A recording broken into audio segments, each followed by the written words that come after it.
स्वागत है आप सभी का हमारे चैनल स्टडी विद डेडिकेशन पर।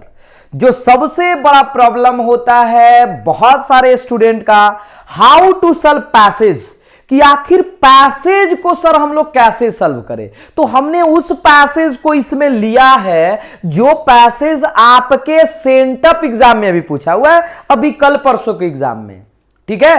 और ऐसा ही क्वेश्चन आपका पूछा जाएगा फाइनल एग्जामिनेशन में भी। आज हम इस वीडियो में क्या करने वाले हैं पहले सुनिएगा, ठीक है।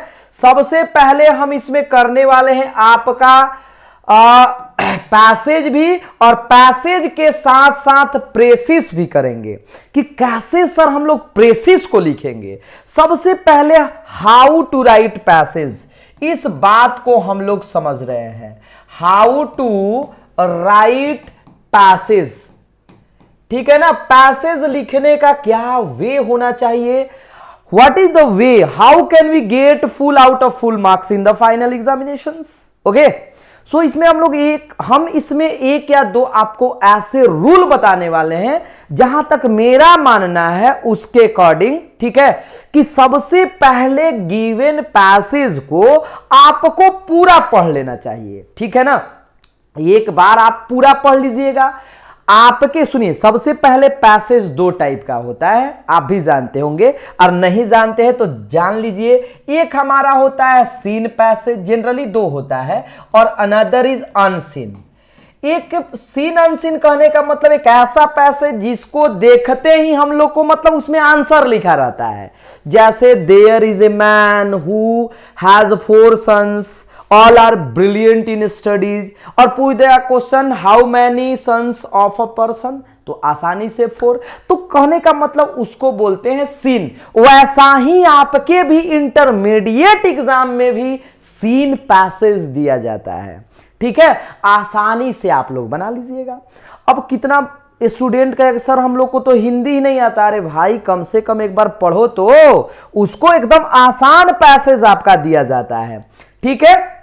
जैसे इसमें पैसेज क्या दिया हुआ है देखिए, सबसे पहले कर रहे read the passage carefully and answer the question that follow. सबसे पहले आप कॉपी में नोट कर लीजिए कि हम लोग को पूरा पैसेज पढ़ना होगा और आंसर पैसेज के अकॉर्डिंग ही होगा। अब देखिए, चूंकि हम लोग गवर्नमेंट स्कूल में उतना इंग्लिश का प्रैक्टिस नहीं, कॉलेज में या कोचिंग वगैरह में भी उतना ज्यादातर प्रैक्टिस नहीं कराया जाता है, लेकिन हम लोगों को इसको थोड़ा सा खुद से लिखना होता है। कैसे लिखना होता है सुनिए। पहले सबसे पहले अब बनाने का दो टाइप के स्टूडेंट इसको कोशिश करता है बनाने का। सबसे पहले तो कोई इसको पढ़कर बनाता है, कोई स्टूडेंट ऐसा भी आपको मिलेगा जो कहता है कि मैं पहले क्वेश्चन पढ़ लेता हूं बाद में पैसेज सॉल्व करता हूं।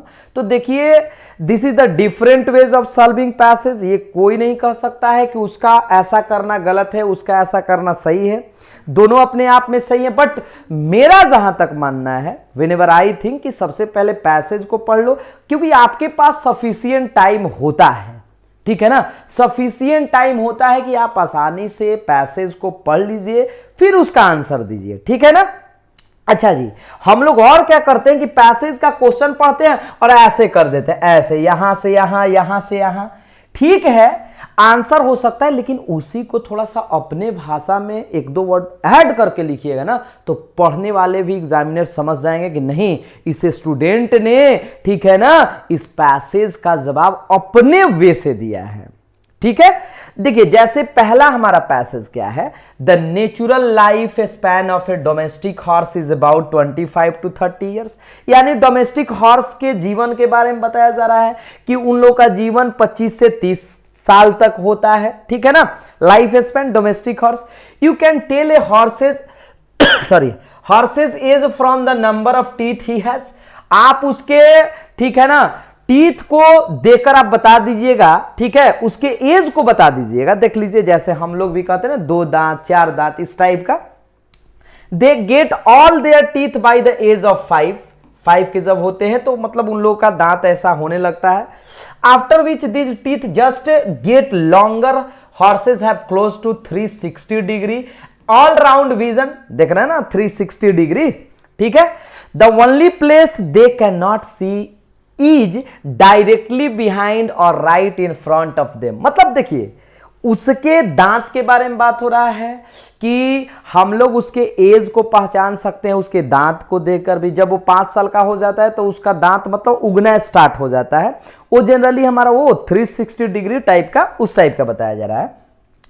The only place they cannot see is directly behind or right in front of them, which is why it's very dangerous to stand behind a horse.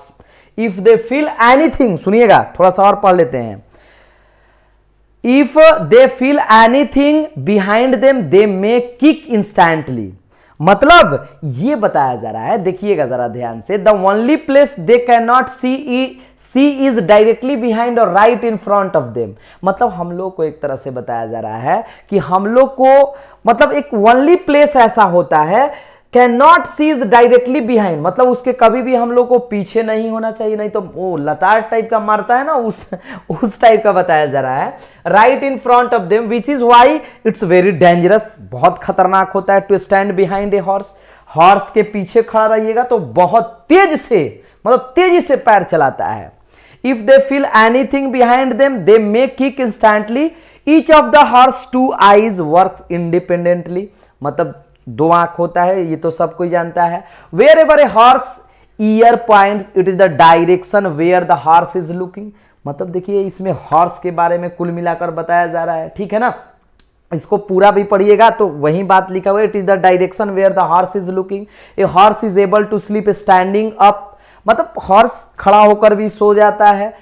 As he is able to lock his leg muscle so that he does not fall, मतलब इसलिए वो नहीं गिरता है ना कि to able to lock his leg muscles, मतलब वो लोग अपने लेग मसल को ना, ठीक है, क्या करने में सक्षम होता है जी, ठीक है, लॉक करने में, इसलिए वो गिरता नहीं, खड़े खड़े वो सो जाता है। हॉर्स के बारे में बताया जा रहा है। अब एक बार आप जब पढ़ लिए हॉर्स के बारे में कि हॉर्स, ठीक है ना, मतलब हॉर्स के बारे में कि इन सब का जीवन 25 से 30 साल तक होता है, ठीक है। फिर इसमें आपको बताया जा रहा है कि जब 5 साल का हो जाता है तो उसके दांत उगने लगते हैं, मतलब उसके हॉर्स के पूरा हम लोग को उसके पीछे खड़ा नहीं होना चाहिए, ठीक है, क्योंकि वो नहीं देख पाता है, इसलिए तेजी से पैर चलाता है, इस टाइप का कहा जा रहा है, ठीक है। वो खड़े खड़े सो जाता है। What is the life span of A domestic horse.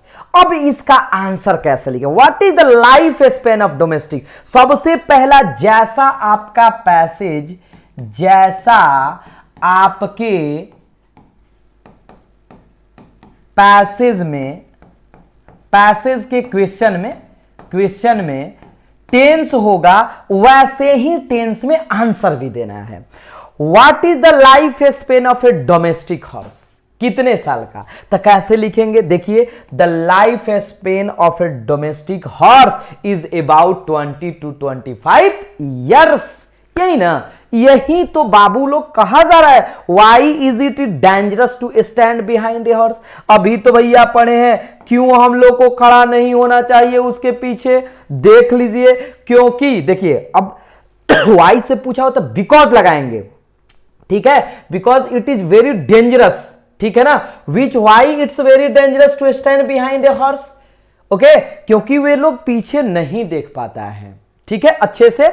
मतलब ये सब के सब क्वेश्चन आपके इसी से रिलेटेड, और कितना आसान है, पहले आप बताओ तो। How can we know in which direction the horse is looking, ठीक है, ये भी इसमें दिया हुआ है। What helps the horse to sleep while standing, क्या उसको हेल्प करता है उसका लेग्स, मतलब एकदम आसान है। एक बार हम ये बताने का कोशिश करें कि आप पूरे पैसेज को पढ़ लो, पैसेज पढ़कर आसानी से उस चीज को कर लीजिए, ठीक है ना, आसानी से क्वेश्चंस को क्या कर लीजिए, चारों क्वेश्चन, ठीक है ना। तो आप सभी के लिए देखिए, इसमें आपको दूसरा और तीसरा का आंसर लिखना है, आपको सेकेंड और थर्ड का आंसर कमेंट में लिखना है, ठीक है ना, कम से कम 15 वर्ड्स में, 15 वर्ड्स में, तब हम समझेंगे कि आपको कितना इस चीज में समझ, मतलब इस चीज को कितना आप समझे।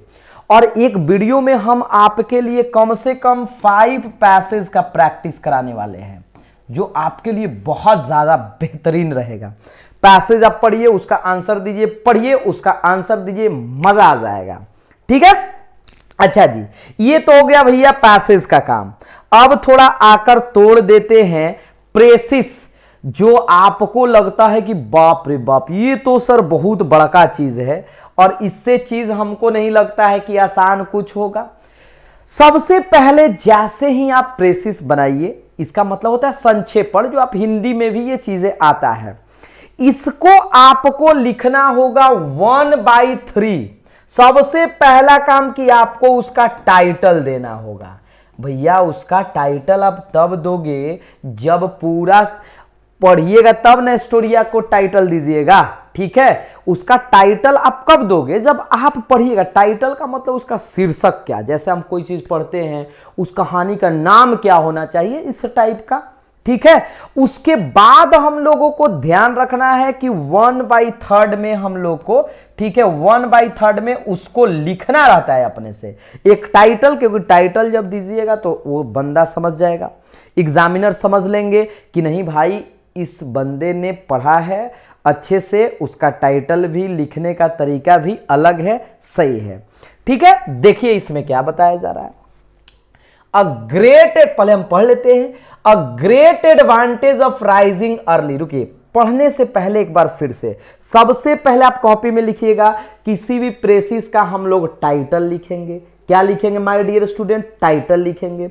दूसरा हम लोग को याद रहना चाहिए कि 1/3 मतलब एक्चुअल नहीं, ये नहीं कि 80 है तो हम लोग इतना लिखेंगे, नहीं भाई, 1-2 वर्ड इधर उधर हो सकता है, आया बात समझ में ना, बट ज्यादा नहीं, 1 से 2 वर्ड। आपका लगभग कितना वर्ड में दिया हुआ है? 2, 2, 4, 2, 6, 8, 10, 12, 14, 15, ठीक है ना।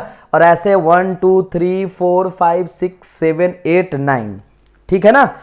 मान लीजिए 15 या 14 भी अगर मानिएगा ना, ठीक है, 15 ही मानिए, तब 15 9 जा कितना होता है? 135। 135 में यदि 3 से आप भाग देते हैं, मान लीजिए हम भाग दे रहे हैं, तो 3 चौके 12, 3 पर, मतलब इसको 45 वर्ड्स में हम लोग को सजाना होगा, ठीक है। अब देखिए सबसे पहले टाइटल के बाद हम लोग को उसका इंपॉर्टेंट लाइंस लिखना होगा, जो जो ज्यादा इंपॉर्टेंट है, ठीक है। आइए हम लोग इसको देखते हैं, अब देखने में मजा आएगा। A great advantage of rising early in the morning lies in the fact that it gives us a good start in the days work. सबसे पहला क्या बताया जा रहा है? एक ग्रेट एडवांटेज, सबसे बड़ा एडवांटेज, लाभ है क्या जी? ऑफ अर्ली, राइजिंग अर्ली, सुबह सुबह जगने का क्या फायदा है? Morning lies in the fact, मतलब इस बात में वो लाइज करता है, that is gives us a good start in the days work, कि हम लोग का दिन का जो काम है ना, उसका शुरुआत बहुत अच्छा होता है। कब? जब हम लोग सुबह जगते हैं तब। Sorry. The early riser completes many of his work before other men to get out of bed. मतलब जो सुबह जगते हैं ना, वो दूसरे व्यक्ति के तुलना में अपना काम जल्दी खत्म कर लेते हैं। दूसरा व्यक्ति अभी सोया है, वो जल्दी काम खत्म कर लेते हैं। In the early morning we have a fresh mind. सुबह सुबह हम लोग का दिमागवा जो है ना काफी बढ़िया रहता है। And there are fewer sound to disturb us, और मतलब साउंड न के बराबर आता है, सुबह में एकदम शांत रहता है, इसलिए ऐसा बोला जाता है, ठीक है, कि सुबह का पढ़ना बड़ा बेहतर होता है। और इट इज रियली ऑसम, बहुत शानदार होता है, सही बात है, ठीक है ना। As we have no distraction, कोई डिस्ट्रैक्शन भी नहीं होता है। The work is done well, अच्छा काम भी हो जाता है।